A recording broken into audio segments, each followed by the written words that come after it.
Good morning. ये वाला PDF मैंने आप लोगों को पहले भेज दिया था। The class is not for profit organisation, non fund based accounting. There is a two type of fund. One is the fund based accounting and other is the non fund based accounting. If you go to the book, then it will be the fund based accounting पहले आता है and then non fund accounting की discuss किया book में. But I will prefer to first go for the non fund because पहले non fund समझ जाएंगे तो fund based समझने में easy लगता है as per my experience. Whatever it is, तो मैं नॉन फंड अकाउंटिंग में स्टार्ट कर रहा हूँ। कुछ बेसिक टर्म्स है नॉट फॉर प्रॉफिट ऑर्गेनाइजेशन में जो मैंने पीडीएफ ऑलरेडी सेंड, बुक में भी देखोगे सारे मिल जाएगा। मैं उसको डिफाइन कर रहा हूँ। Entrance fees, life membership fees, donation there is a two type of donation. One is the general donation and other is the specific donation. Discuss करूँगा one by one. Legacies, receipts and payment expenses for the special order, sale of or old newspaper and magazine, and then sale of sports material, then payment of honorarium and sale of old asset. This 9 point to be very remember. यही है main part और कुछ terms जिसके ऊपर calculation करने पड़ेंगे not for profit organisation में, और वेरी सिंसियरली इसको रीड करोगे एज पर द बुक और पीडीएफ फाइल में जिसका पास बुक नहीं है, and otherwise you can listen and start to prepare with my this video. Entrance fees मैं स्टार्ट कर रहा हूँ। What is entrance fees? कहीं पे भी एंट्री लेने के लिए जो फीस दिया जाता है इस कॉल्ड द एंट्रेंस फीस। चाहे स्कूल में जाओ, कॉलेज में जाओ, लाइब्रेरी में जाओ, स्पोर्ट्स क्लब में जाओ, कहीं भी तो एक एंट्री फी होता है। कोई कोई इसको एंट्री फी का नाम से नहीं लेता है। प्रॉस्पेक्टस, अगर अभी जिसने क्लास 12 पास हो गया कॉलेज में एडमिशन लेने जा रहा है तो एक फॉर्म फिलअप करने पड़ता है। फॉर्म के साथ application for the admission for the next class, उसके लिए एक फॉर्म फिलअप होता है।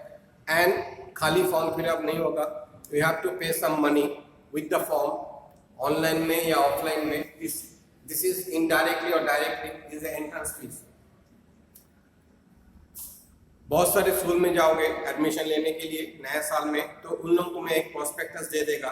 Prospectus is a total is the detail of the background of the school structure, school faculty, school की क्या goodwill, market कितने दिन से है, everything, and they're actually selling the prospectus.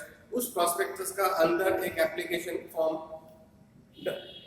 डाला जाता है, तो form को direct नहीं बेचता है, prospectus एक book बेच देता है, इस called the entrance fees। वो पैसा स्कूल की entrance fees की fund में entry दिया जाता है। तो entrance fees एक बार मैं read कर रहा हूँ। Entrance fees is the account paid by the new member at the time of joining any organization. Clear? It is treated as a revenue receipt and is credited to the income and expenditure. इसको revenue nature में treat कर रहा है book. एक चीज ध्यान रखना, दिमाग में तुम लोगों का आएगा कि बुक इसको रेवेन्यू नेचर में क्यों ट्रीट कर रहा है, क्योंकि ये बार बार तो नहीं होता है। मैंने डिफाइन किया था रेवेन्यू नेचर जो बार बार एक्सपेंसेस और बार बार इनकम में आएगा, is called the revenue, otherwise it should be capital. Actually so far last 3 years back ये entrance fees always to be treated as a liabilities, capital nature की दिखाया जाता था, बट सीबीएसई ने इसमें थोड़ा सा डिफाइन और डिफरेंसेस लाया। वो बोल रहा है कि अगर क्वेश्चन में जब तक नहीं बोलेंगे कि एंट्रेंस फीस को कैपिटल से जोड़ो तब तक हम एंट्रेंस फीस को रेवेन्यू में शो करेंगे। This is a very important point. until unless there is any special definition for treated the entrance fees as the revenue nature, इसको हम कैपिटल नेचर में पेमेंट नहीं करेंगे। जब वो बोल देगा कि ये कैपिटल नेचर में या कैपिटल फंड में ऐड कर दो, तभी हम इसको कैपिटल फंड में जाके ऐड करेंगे। अदरवाइज ये इनकम एंड एक्सपेंडिचर की credit side, that mean debit side is expenditure, credit side is my income, credit side में जाके इंटरेस्ट एक्सपेंस की एंट्री लेने पड़ेंगे। ध्यान रखना इस बात की। This notifications given by the CBS. Next is the life membership fees. What is life membership fees? कोई भी एक मेंबर और एक इंडिविजुअल जब कोई क्लब में, जनरली क्लब में ही एंट्री लेता है, लाइब्रेरी में भी हम लोग एंट्री लेते हैं बुक्स रीड करने के लिए, बहुत सारे सोसाइटी भी है, बहुत सारे फाउंडेशन क्लब है, वहाँ पे हम लोग एंट्री लेते हैं। तो वहाँ पे एक मंथ वाइज सब्सक्रिप्शन देने पड़ता है, उनकी मेंटेनेंस कॉस्ट। तो कभी कभी उन लोग एक ऑप्शन भी देता है ये सारे नॉन प्रॉफिट ऑर्गेनाइजेशंस कि आप लमसम अमाउंट दे दीजिए हमें और लाइफ मेंबरशिप बन जाइए। इसमें आपका फ़ायदा कि आप एक्स्ट्रा बेनिफिट आपको मिलेगा, स्नैक्स की बेनिफिट मिलेगा, साइकिलिंग की बेनिफिट मिलेगा, स्विमिंग की बेनिफिट मिलेगा, आप वहाँ पे जिम में भी जा सकते हो। तो all are surrounding in concession rate, एक एक्स्ट्रा एक लमसम मनी देने से लाइफ मेंबरशिप बन जाता है। तो life membership fees is always a liabilities because it is a one-time payment made by the member to the organizations. Read kar raha hu, take it. It is the amount received as a one-time subscriptions from the life member. It is a receipt of non-recurring nature. एक बार दे दिया one time, तो non-recurring natures में it is a capital income. Clear? तो it is a liabilities. So it is treated as a capital receipt and added to the capital fund on the liability side of the balance sheet. Clear? तो life membership is next comes the point donation. मैंने यहाँ पे दो categories डाला, one is the general donation and other is specific donation. Now what is general donation and what is specific donation? General donation किसको बोलेंगे? हम लोग कहीं पे भी जाते, मंदिर में स्पेशली मैं एक इंस्टेंस दूंगा कि उसके लिए तुम्हें ज़्यादा समझ में आ जाएगा। मंदिर में गया, दान पेटी में डोनेट करके आ गया, किसी को पता नहीं चला, तो वो जो डोनेशंस दिया मैंने मंदिर फंड में, वो ऑर्गेनाइजर उस पैसे को कहीं पे भी यूज़ कर सकता है। कहीं भी मतलब पुजारी को रेम्यूनरेशन दे रहा है, स्वीपर जो स्वीपिंग कर रहा है, सफाई वाले को पैसे दे रहा है, फूल माला खरीद के ला रहा है, पेंटिंग होगा मंदिर की वहाँ पे खर्चा कर सकता है, भंडारा होगा वहाँ पे खर्चा कर सकता है, सिक्योरिटी गार्ड को पैसे दे सकता है उसकी पैसे से। मतलब देयर इज एक general collections of any organisation. Specific, अगर मैं मंदिर में जाके मेंबर्स को बुलाता हूँ, सेक्रेटरी को बुलाता हूँ और उनको बोलता हूँ कि I am paying you 50,000 rupees on a specific ground, जब मंदिर को आप पेंटिंग करेंगे तब मेरे पैसे को यूज करेंगे, कोई भंडारा में फूल के लिए रेम्यूनरेशन के लिए पैसा यूज नहीं करना चाहिए। That means this is a specific donation. Specific donation देने का मतलब यही होता है कि मेरा purpose to be fulfil, whatever I want that should be maintain. तो फंड वाइज तो मेंबर्स क्या करेंगे, इस पैसे को मतलब इस फंड को 50,000 फंड को सेविंग्स अकाउंट में या फिक्स डिपॉजिट अकाउंट में डाल के रखेंगे। जिस दिन मंदिर का रिपेयरिंग होगा या नए न्यू आइडल्स खरीद के लाएंगे, व्हाट एवर इट इज, मेरे पैसे से यूज करके लाएंगे। This is a specific donation. Otherwise it should be treated as a general donation, मतलब जनरल पैसा जो भी नॉर्मल काम के लिए मंदिर में यूज होता है या क्लब में यूज होता है। मैं क्लब में जाके बोला कि मैं 10,000 रुपीज आपको डोनेट कर रहा हूँ specially for purchase of cricket bat, तो वो क्रिकेट बैट के लिए ही उसको खर्चा होगा। अनटिल अनलेस क्रिकेट बैट अगर खरीदने नहीं पड़ रहा है तो उस पैसे को उन लोग अपना क्रिकेट बैट फंड आ गया, क्रिकेट बैट फंड में इन्वेस्ट करके बैंक में जमा कर देगा। उसका इंटरेस्ट जो आएगा उस इंटरेस्ट के हिसाब से उसकी पैसे भी बड़ा ज़्यादा होते जाएगा। जब वो परचेस करेगा the interest money and the principal money दोनों को यूज करके क्रिकेट बैट परचेस करेगा। तो this is the difference between the general fund और general donations and the specific donation. मैं रीड कर रहा हूँ, एक बार go through the book. When it is received in cash, it appear on the receipt side of the receipt and payment account. The donations received may be general donations or specific donation. Number one, general donation, when the donor does not specify, मतलब कुछ नहीं बोल रहे, specify for the purpose of which the donation has been used, then it is a general donation. कोई अगर उसमें mention नहीं है कि किसके लिए मैं पैसा दे रहा हूँ, it is to be treated general donation. On the other hand, when the donor specify the purpose for which the donation has to be used, then it is a specific donation. For example, if a person donate rupees 2 lakh for constructions of the pavilion, pavilion means ground जो sports club की pavilion होता है, then the given the donation is a specific donation. It will be capitalized and shown in the liability side in the balance sheet as a pavilion donations or construction fund के हिसाब से उसको show करेगा जब तक वो उस construction start नहीं होगा. तो दिस इज द फंड. ये जो फंड क्रिएट हो रहा है, जैसे सिंपल सोचो ना, घर पे डॉटर्स है, सिस्टर है, उनकी शादी के लिए पेरेंट्स पैसे को इकट्ठा करते रहता है, तो मैरिज फंड हमने बना लिया. एवरी ईयर जब उसकी एज है 12 साल तब से मैं जमा कर रहा हूँ. एवरी ईयर 1 लाख करके जमा कर रहा हूँ. धीरे धीरे वो फंड ज़्यादा हो रहा है. उस फंड को हाथ नहीं लगाना है. हाथ कब लगाना है? जब डॉटर्स की या आपकी सिस्टर की शादी होगा, तब हम उस फंड को निकाल के लाएंगे और मैरिज के पर्पस में उसको यूज करेंगे.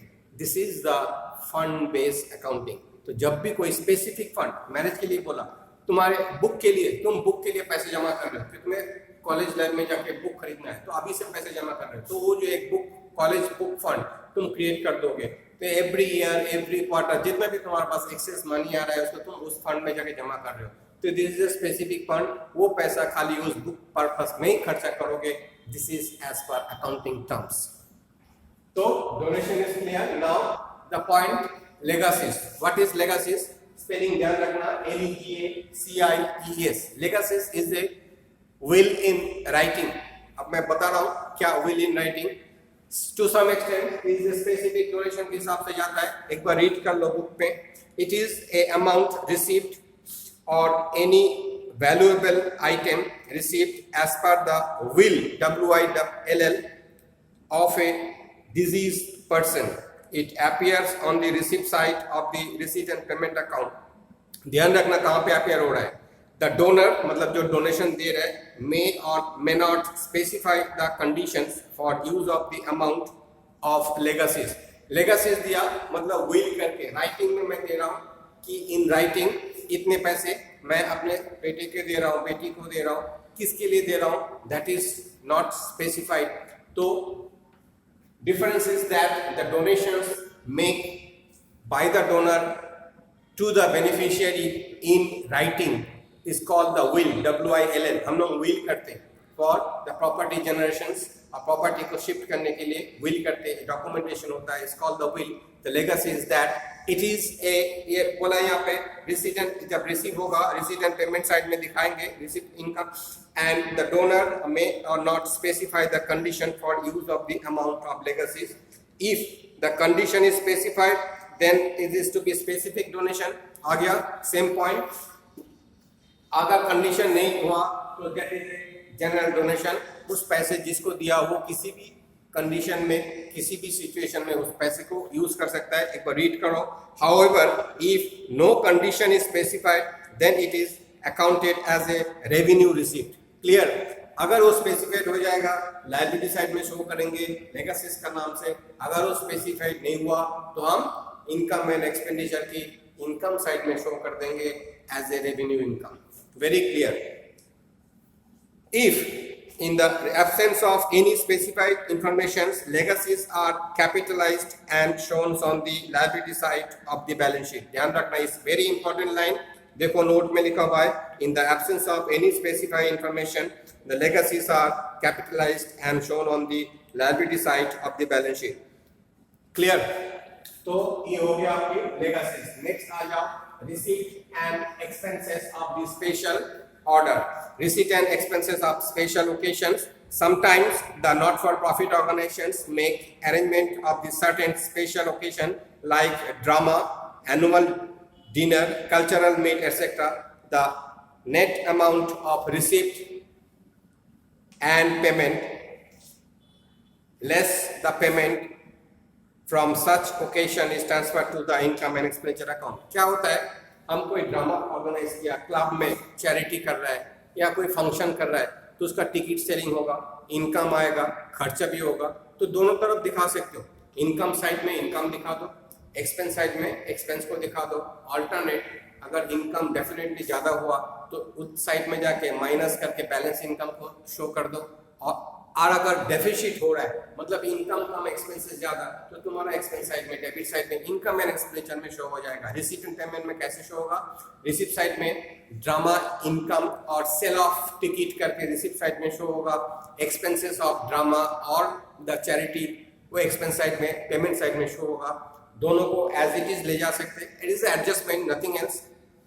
और अल्टरनेट इसको हम लोग एडजस्ट करके भी कर सकते हैं. जैसे मैं एग्जांपल दे रहा हूँ, न्यूज़पेपर हम परचेज किया, न्यूज़पेपर ओल्ड न्यूज़पेपर को सेल किया, तो न्यूज़पेपर परचेज किया, सपोज परचेज किया, it is cost around how much, एक मंथ में न्यूज़पेपर हम लोग 500 रुपए का परचेज कर लिया. जब उस 500 रुपए का न्यूज़पेपर या मैगजीन हम सेल करने गया तो हमें कितना खर्चा आया, हमें कितना मिला? 300 मिला. तो what is the net effect? तो 500 की एक्सपेंसेस, 300 की रिइंबर्समेंट, 200 रुपीज खर्चा हुआ. तो हम उसको पेमेंट साइड में दिखा देंगे, सीधा सीधा उठा के इनकम एंड एक्सपेंडिचर की एक्सपेंस साइड, डेबिट साइड में की expenses on newspaper inner column में शो करके आउटर कॉलम में खर्चे को बुक कर. This is adjustment. Next, receipt and payment हो गया. Sale of old newspaper magazine. देख, जो चीज मैं अभी भी बोला, सेल कर रहा हूं तो मेरा रिसीव हो रहा है, इनकम हो रहा है. इट शुड बी, ये रिसीट एंड पेमेंट में रिसीट साइड में ये चीज दिखाई देगा और इसको हम लोग रेवेन्यू इनकम के हिसाब से ट्रीटमेंट करेंगे. इनकम एंड एक्सपेंडिचर में इनकम साइड में एक बार रीड कर रहा हूँ, रीड करने से तुम लोगों को पता चल जाएगा क्या लिखा है क्या नहीं लिखा है. The sale of sports, sale of the amount realised from the sale of old newspaper और magazine is accounted as an income and credit to the income and expenditure account. Next point, sale of sports material. जो sports club में bat, cricket wicket, pad, hand gloves, ball etcetera etcetera, net, जो भी है use होता है cricket खेलने के लिए या फुटबॉल खेलने के लिए, football, socks, shoes, sticker, net, goal net, etcetera, जो भी मटेरियल है वो यूज होते होते वो खराब हो जाता है, डेप्रिशिएट हो जाता है. तो हम लोग क्या करते हैं, जैसे घर के कूड़ा कचरा हम लोग बेच देते हैं, ऐसे स्पोर्ट्स क्लब भी उसको मार्केट में बेच देता है स्क्रैप के हिसाब से. तो सेल ऑफ स्पोर्ट्स मटेरियल को हम लोग सेल करेंगे. दिस इज ये सेल ऑफ स्पोर्ट्स मटेरियल जो रीडिंग है, it will be appear in the receipt side of the receipt and payment account and it is recurring. हम साल में एक बार, 2 बार, 3 बार भी बेच सकते हैं. And it is to be appear in the income and expenditure account की इनकम साइड में. रीड कर रहा हूँ, go through the book. The sale of sports material, used material like old bat, ball, bat, net, etc. are the regular features with any sports club. It is usually shown on the income and expenditure income side. Next, for payment to the of honorarium. Honorarium मैंने थोड़ा सा discuss किया था. Payment of honorarium. Honorarium is nothing. It is a expenses on account of giving a honor to some guest or valuable person. Honorarium, it is a honor, nothing. It is a honor. कोई important district magistrate school में आ रहा है या कोई leader या कोई IAS officer या कोई रैंक वाला बहुत राइटर साइंटिस्ट स्कूल में आ रहा है, कॉलेज में आ रहा है, ऑफिस में आ रहा है, तो उनको एक रेस्पेक्ट, ऑनर, रेस्पेक्ट देना चाहिए. उस रेस्पेक्ट की कोई वैल्यू नहीं होता है, उस रेस्पेक्ट की कोई वैल्यूएशन हम मॉनिटरीज में नहीं कर सकते. उनको हम लोग क्या करते, उनको वेलकम करते, गार्डनिंग करते, मतलब माला पहनाते, बुके देते, मोमेंटो देते, शॉल देते.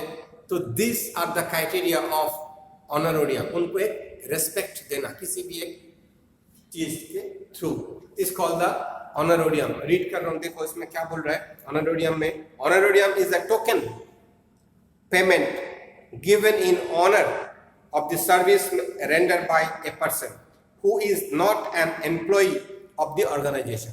For example, payment made to an invited doctor for delivering a lecture, as it is expenses and debited to the income and expenditure account. आज मैंने यहाँ पे पोल्यूशन हो रहा है, कोरोना की केस चल रहा है, तो कोई एक एक्सपर्ट साइंटिस्ट को मैं अगर अपने स्कूल में इनवाइट करता हूँ तो उनको तो रिस्पेक्ट देनी पड़ेंगे, ऑनर तो देनी पड़ेंगे। तो वो ऑनर की तरफ से हमने स्कूल की तरफ से एक मोमेंटो दे दिया, एक शॉल दे दिया, इट्स कॉल्ड द ऑनर। तो उन्होंने आया, स्कूल में आया, सब बच्चों को लेक्चर दिया, सबको समझाया कि ये करना चाहिए, वो करना नहीं चाहिए, ऐसे करके आप सेव कर सकते हो अपने आप को। तो दीज आर द वैल्यूएशन, एक personal valuations through some gift asset, nothing else. इसका आगे मत लिखो। Last, sale of old asset. Now the sale of old asset, मैंने एसेट खरीदा, यूज किया, डेप्रिसिएशन चल रहा है, you know every year there is a depreciation. Depreciation होने का बाद वो एक स्क्रैप वैल्यू में आ जाता है। सेल किया, स्क्रैप वैल्यू मेरा 5000, सेल करके मिला 4500। What is my loss? 500 rupees. That is my sale of old asset. Sale of old asset is one of my income, is arrived in the credit side, income side. Either it is a loss or it is a gain to be arrived in income and expenditure account. Nothing. ध्यान रखना इस बात की। Cell total minus हो जाएगा। मेरा machinery suppose 1 lakh है, उनमें 1 लाख में 3 मशीन है, उनमें से एक मशीन रिड्यूस होके 0 में आ गया, उसको हमने निकाल दिया। दैट मशीन कॉस्ट 20,000, तो 1 लाख में से 20,000 माइनस हो जाएगा, बचेगा 80,000। बट उसमें अगर जो मेरा लॉस होगा या प्रॉफिट होगा, profit will arrive in the income side, loss will be arrive in the expenses side in income and expenditure account. Read कर रहा हूं।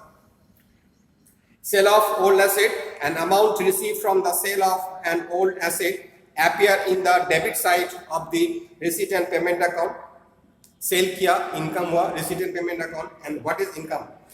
And any gain or loss on the sale of asset taken in the income and expenditure account of that year. Example में क्या बोल रहा है? The furniture with a book value of 5,000 is sold for 4,000. The loss is 1,000 will be appear in the expenditure side of the income and expenditure account, while showing the furniture of the balance sheet 5,000 will be deducted from the total. जैसे मैंने अभी बोला 1 लाख के मेरा machinery था, उसमें से मैंने 20,000 का मशीन को सेल कर दिया। सेल करने से मेरा जो लॉस हुआ है 1,000 हुआ है, तो मेरा बैलेंस शीट में क्या शो होगा? 1 लाख माइनस 20,000, 80,000, ये हो गया बैलेंस शीट फिगर मशीनरी की। और जो मेरा 1 लाख की लॉस हुआ इनकम एंड एक्सपेंडिचर अकाउंट की डेबिट साइड में, that means my expenditure side में 1,000 के लॉस दिखाएंगे। अगर प्रॉफिट होता तो मैं इनकम एंड एक्सपेंडिचर की इनकम साइड में दिखा देता profit on sale of asset. Clear? Now इसके साथ साथ मैं एक एक्सट्रैक्ट ऑफ बैलेंस शीट के भी फॉर्मेट दूंगा। जो question is already send to you question, उसमें इलस्ट्रेशन देखो। इलस्ट्रेशन इज 13 इलस्ट्रेशन में देखो, मैं पहले रीड कर रहा हूँ क्वेश्चन को। इसमें बोल रहा है from the following extract. What is extract? Extract में देखोगे सबसे बड़ा चीज एक्सट्रैक्ट में क्या होता है, खाली साइड को हम लोग लेते हैं। इस साइड में क्या आएगा, इस साइड में क्या आएगा। मैंने देखो यहाँ पे कुछ फिगर ले रखा है, but I am not giving the total. इसकी टोटल हम नहीं किया, तो टोटल नहीं होगा, खाली बैलेंस शीट की फॉर्मेट, लायबिलिटीज एंड एसेट। मैंने ऊपर लिखा extract of balance sheet as of 31 March 2020। देखो क्वेश्चन में मैं रीड कर रहा हूँ। Receipt and payment account for the year ended 31 March 2020 is given. और वहां पे क्या बोल रहा है? Prepare a balance sheet of A club 31 March 2020। खाली इस रिसीट एंड पेमेंट एंड कुछ एडजस्टमेंट दे रखा है, उसको हम लोग बैलेंस शीट में कैसे फॉर्मेट करेंगे। This is one type of fund based accounting की एक बैलेंस शीट है। इनफैक्ट अगर हम देखें तो फंड बेस्ड अकाउंटिंग कैसे करेंगे, देखो रिसिप्ट साइड में donation of the building, special subscription from government, legacies, life membership given है। पेमेंट साइड में गवर्नमेंट पार्टी एक्सपेंसेस दे रखा है, expenditure of the building construction 2 lakh दे रखा है, outstanding subscription of the government party 2000 adjustment में, capital fund 31 March 2009 opening capital given है। अब इसको बड़े ध्यान से देखना कैसे हम इसको एक्सट्रैक्ट करेंगे लायबिलिटी साइड में एंड बैलेंस शीट में। This is my opening capital 10 lakhs। Clear. अब देखो मैं अभी बोल के आया था कि लेगसीज, देखो यहाँ पे लेगसीज दे रखा है रिसिप्ट साइड में 15,000, क्योंकि वो कुछ नहीं बोला, हम उसको स्पेसिफाई लेंगे, कैपिटल फंड में ऐड कर देंगे। Now come to the point of life membership fees. वहां पे life membership is always your capital nature and it is my liabilities. फिर हम इसको ऐड किया, तो ये तीन चीज ऐड हो गया, opening capital plus legacies plus life membership fees. अगर प्रॉफिट होता साल में उसको भी यहाँ पे ऐड करेंगे, लॉस होगा तो यहाँ पे माइनस हो जाता। नाउ ये 2 लाख कहां से आया अब मैं बता रहा हूं। इसके बाद अब यहाँ पे बोल रहा है कि बिल्डिंग फंड में देखो क्या लिखा है, बिल्डिंग फंड में कितना दिया, डोनेशन है 10,000 की normal donation, donation for the building हमने 1 लाख का डोनेशन मेरे को मिला। और बिल्डिंग फंड 31 मार्च 2019 मतलब शुरू में ओपनिंग में मेरा पास 5 लाख था, 1 लाख का डोनेशन आया 6 लाख। उनमें से यहाँ पे बोला है कि देखो पेमेंट साइड में एक्सपेंडिचर ऑन बिल्डिंग कंस्ट्रक्शन, मेरा पास टोटल ओपनिंग बैलेंस शीट में 5 लाख की बिल्डिंग फंड में था, 1 लाख की डोनेशन मिला 6 लाख। उनमें से बोला 2 लाख मैंने बिल्डिंग के लिए ऑलरेडी खर्चा कर रखा है, तो बिल्डिंग के लिए 2 लाख खर्चा किया, दैट मींस बिल्डिंग फंड में मेरा 2 लाख चला गया, इट इज माय एसेट। मेरा पास पैसे था, बिल्डिंग बन रहा है साइड में, तो पैसे माइनस हो जाएगा, एसेट क्रिएट हो जाएगा। क्लियर हो रहा है। अब यहाँ पे क्या हो रहा है, जैसे मेरा बिल्डिंग में 2 लाख चला गया, तो मैंने खर्चे में से टोटल मेरा 6 लाख में से 2 लाख मैनेज करके मेरा 4 लाख की मेरा बिल्डिंग फंड पड़ा हुआ है। और जब बिल्डिंग फंड मैं माइनस कर दूंगा, मेरा एक एसेट बन रहा है, तो सिमिलरली वो कैपिटल में भी ऐड हो जाएगा। Now it became 12,45,000। इसको एक बार करोगे तो क्लियर हो जाएगा। कुछ नहीं है इसमें, तुम्हारे पास ओपनिंग बुक खरीदने के लिए 10,000 था, और तुम्हें पापा पेरेंट्स ने तुम्हें डोनेट किया, कुछ पैसे दिया, 1,000 11,000 हो गया। तुमने उनमें से 2,000 का बुक खरीद लिया, तो 2,000 तुम्हारा एसेट बन गया। If it is A club, तो 2,000 माइनस हो गया, 11 माइनस 2 9,000 रुपया तुम्हारे पास है, that is this 9,000, that means 4 lakh rupees. And जो 2,000 तुमने बुक खरीदा, that is this one. And जितना तुम एसेट खरीदोगे उतना ही तुम्हारा कैपिटल बिल्डअप होगा, तो this is in 2 lakh rupees. तो ये कंसेप्ट को ध्यान रखना, कोई स्पेसिफिक फंड से पैसे माइनस होगा तो एसेट बनेगा, एसेट अगर बन गया तो कैपिटल में जाके ऐड हो जाएगा। दिस इज द कंसेप्ट, इसलिए मैं इस क्वेश्चन को करा रहा हूं। नेक्स्ट बोला है स्पेशल सब्सक्रिप्शन। देखो बुक में दे रखा है special subscription for the government party 12,000 rupees. On the other and देखो रिसिप्ट साइड में गवर्नमेंट पार्टी से मेरे को एक्सपेंस भी हुआ था। गवर्नमेंट पार्टी एक्सपेंसेस कितना हुआ था, पेमेंट साइड में 4,000, तो 12,000 मेरा पास था, उनमें से 4,000 माइनस करके मैं 8,000 यहाँ दिखा सकता हूँ। बट मैंने क्या किया, टोटल स्पेशल फंड में 12,000 था, एंड आउटस्टैंडिंग सब्सक्रिप्शन जो मेरा एक पेमेंट साइड में बचा हुआ था, देखो पेमेंट साइड में आउटस्टैंडिंग दे रखा है, मैंने उसको जोड़ा, तो टोटल 12 प्लस 2 14 में से एक्सपेंस 4 महीने माइनस किया, तो 10,000 rupees is my net cash in hand on account of special government subscription. इसको मैं दोबारा रिपीट कर रहा हूँ, थोड़ा ध्यान से देखो। गवर्नमेंट पार्टी एक्सपेंस में पेमेंट साइड में 4,000 दे रखा है, रिसिप्ट साइड में मेरा पास 12,000 दे रखा है। अब देखो नीचे आ जाओ, outstanding subscription for the government party 2,000 बोल रखा है, तो मेरा पास एक्चुअली पार्टी एक्सपेंस कितना हुआ, 4,000 हुआ, और आउटस्टैंडिंग कितना है, 2,000 है।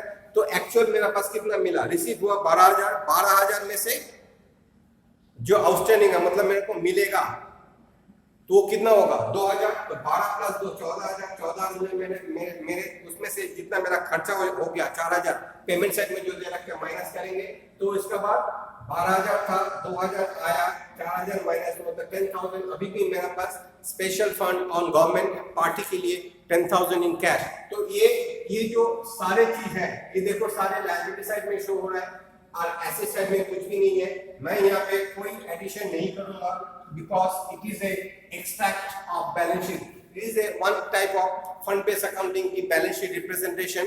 जब मैं फंड बेस में पहुंच जाऊंगा फिर देखो कि ये थोड़ा इजी हो जाएगा। इसको एक बार 2 बार करना, कोई भी क्वेरी होगा you can ask me. Thank you.